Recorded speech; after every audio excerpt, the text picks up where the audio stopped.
Assalamualaikum warahmatullahi wabarakatuh.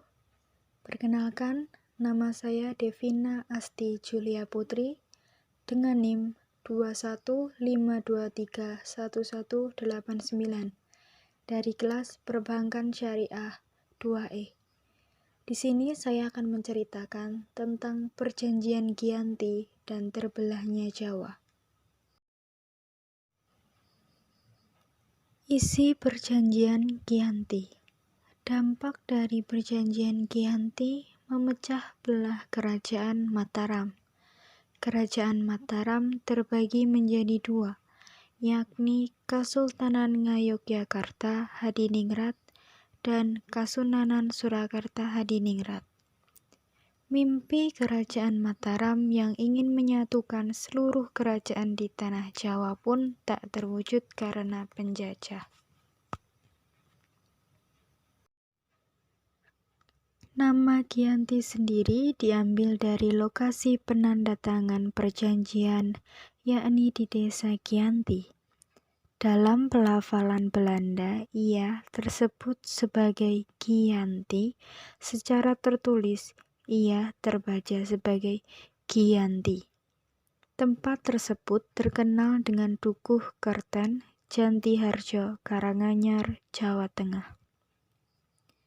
Saat itu, VOC mengangkat Pangeran Pakubuwono II sebagai raja. Pengangkatan ini menimbulkan kecemburuan Pangeran Mangkubumi dan Raden Mas Said. VOC juga memaksa Pangeran Pakubuwono II untuk memberikan mandat penunjukan raja dan petinggi kerajaan harus dengan persetujuan Belanda.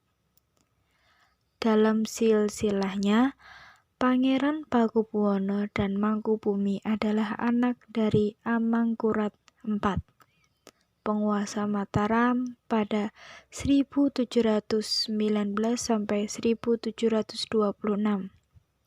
Sedangkan Raden Mas Said merupakan cucu dari Amangkurat IV.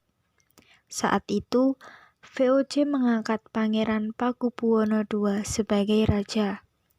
Pengangkatan ini menimbulkan kecemburuan Pangeran Mangkubumi dan Raden Mas Said. Raden Mas Said dan Pangeran Mangkubumi memberikan perlawanan kepada VOC dan Pakubuwono II sebagai bentuk protes. Serangan itu membuat Pakubuwono II meninggal dunia.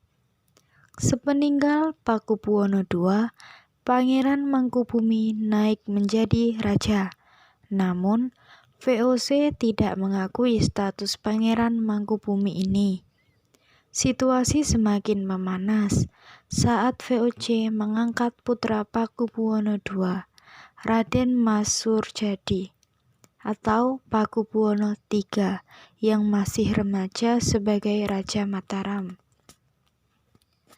Raden Mas Said dan Pangeran Mangkubumi kembali melancarkan serangan pada VOC dan Raden Mas Surjadi.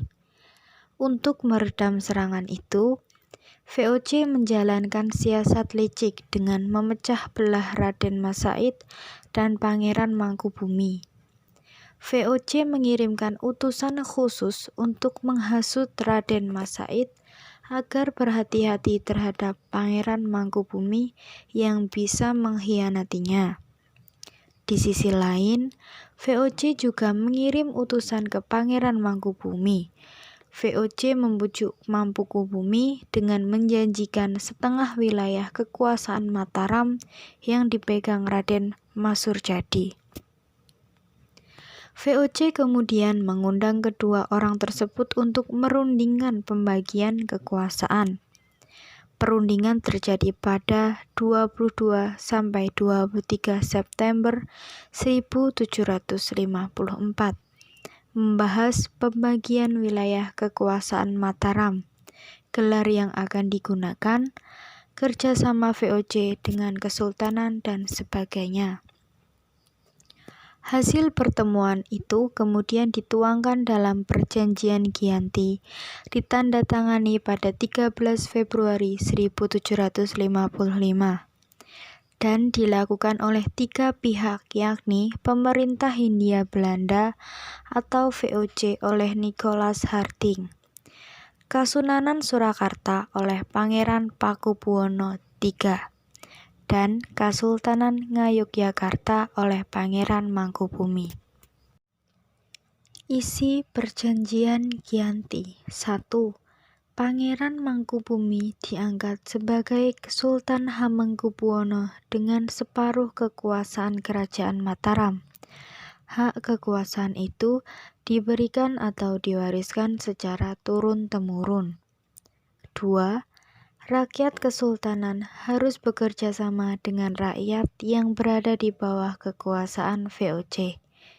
Ketiga, para bupati atau pejabat eksekutif gubernur harus bersumpah setia pada VOC.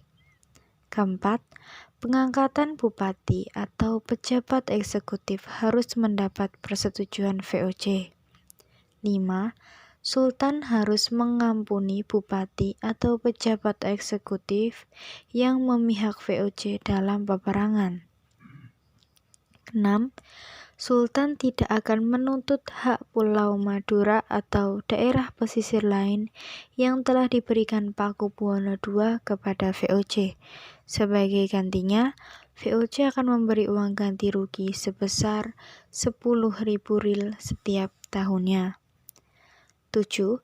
Sultan Hamengkubuwono akan memberi bantuan jika Sultan Pakubuwono III membutuhkan. 8. Sultan akan menjual bahan makanan dengan harga yang ditentukan VOC. 9. Sultan berjanji menepati segala macam perjanjian yang pernah dibuat di antara penguasa Mataram terdahulu dengan VOC. Perjanjian yang diadakan di Desa Jentiharjo ini dihadiri oleh 3 pihak, yakni VOC, Kasunanan Surakarta, dan Kasultanan Ngayogyakarta. Para tokoh itu adalah VOC, Nicholas Harding atau Gubernur Jenderal VOC. Kedua, Breton. 3. Kapten J. Donkel. 4. W. Vonkens. 5. Pendeta Bastani. Kasultanan Ngayogyakarta. 1. Pangeran Mangkubumi. 2. Pangeran Natakusuma. Kasunanan Surakarta. 1. Pangeran Pakubuwono III. Itulah sejarah Perjanjian Giyanti yang dibuat VOC untuk memecah belah Kerajaan Mataram, Jawa.